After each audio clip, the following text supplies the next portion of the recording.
Menanggapi soal gagasan hilirisasi yang akan dilanjutkan oleh Prabowo Gibran, Tom Lembong menunjukkan bahwa hilirisasi secara data tidak efektif menurunkan kemiskinan, ditunjukkan oleh Tom Lembong lewat perbandingan data kemiskinan dan pertumbuhan ekonomi di Sulawesi Tengah. Sementara terkait litium ferofosfat yang dinilai bisa menjadi alternatif pengganti nikel, Tom Lembong menjelaskan bahwa saat ini banyak produsen baterai tengah mengembangkan banyak alternatif baterai nikel, dan Tom juga menegaskan di tengah banjir produksi nikel Indonesia, para produsen baterai dunia justru berusaha meminimalisasi penggunaan nikel.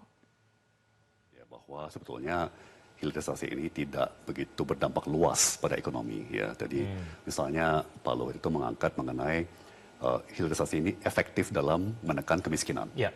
Ya, dan beliau paparkan angka kemiskinan di Sulawesi Tenggara turun dari 14% menjadi 12%. Ya, ini kita juga tampilkan grafiknya nih. Persis yang ini.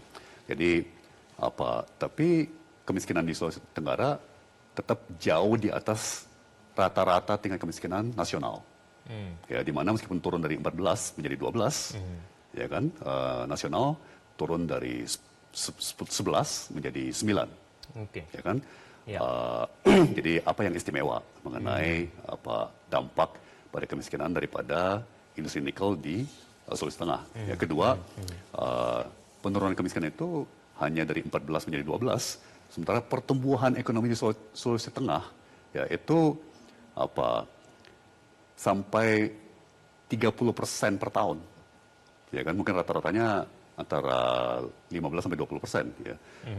Pertumbuhan ekonomi itu berarti 3 kali sampai 6 kali lebih tinggi daripada rata-rata pertumbuhan nasional. Tapi hanya berhasil menurunkan kemiskinan dari 14 menjadi 12%. Ya kan?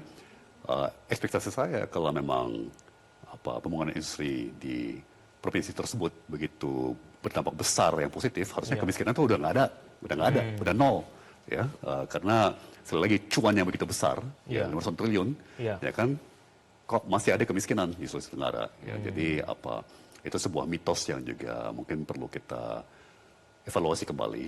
Ya, malah masyarakat setempat kena getahnya kan, kena pencemaran lingkungan, kena bentrokan dengan TKA dari Tiongkok, kena kecelakaan kebakaran dan ledakan yang memakan banyak nyawa, dan yang kami sesalkan sejauh yang kami tahu sampai sekarang belum ada yang dipenjara, belum ada yang bahkan didenda ya atas pelanggaran standar keamanan bagi pekerja di pabrik smelter ya di sana.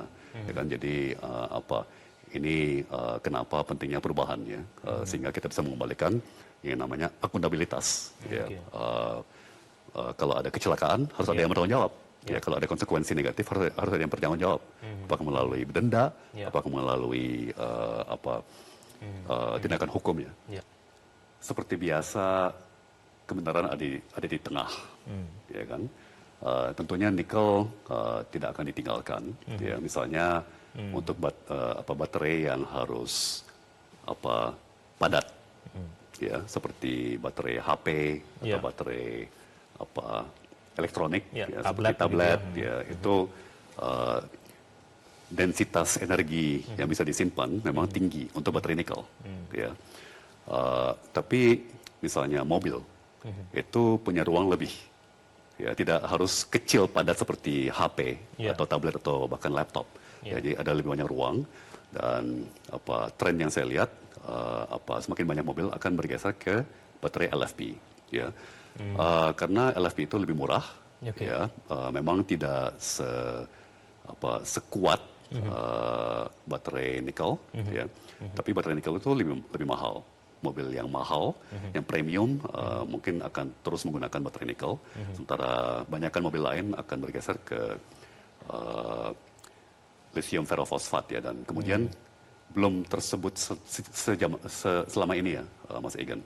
Ada teknologi baru lagi nih yang mulai muncul, yaitu sodium ion battery, ya, yang bahkan menggunakan bahan utamanya itu garam. Ya, dan beberapa pabrik baterai Tiongkok, ya, seingat saya itu BYD, mungkin juga CATL, mulai bikin baterai combo. Ya, yang menggabungkan baterai sodium ion dengan baterai nikel. Ya, jadi ujungnya sih nikel tetap ada, tapi akan menjadi sebuah minoritas di dalam pasar total teknologi baterai. Ya. Hanya untuk yang high-end saja. Jelajahi cara baru mendapatkan informasi. Download Metro TV Extend sekarang.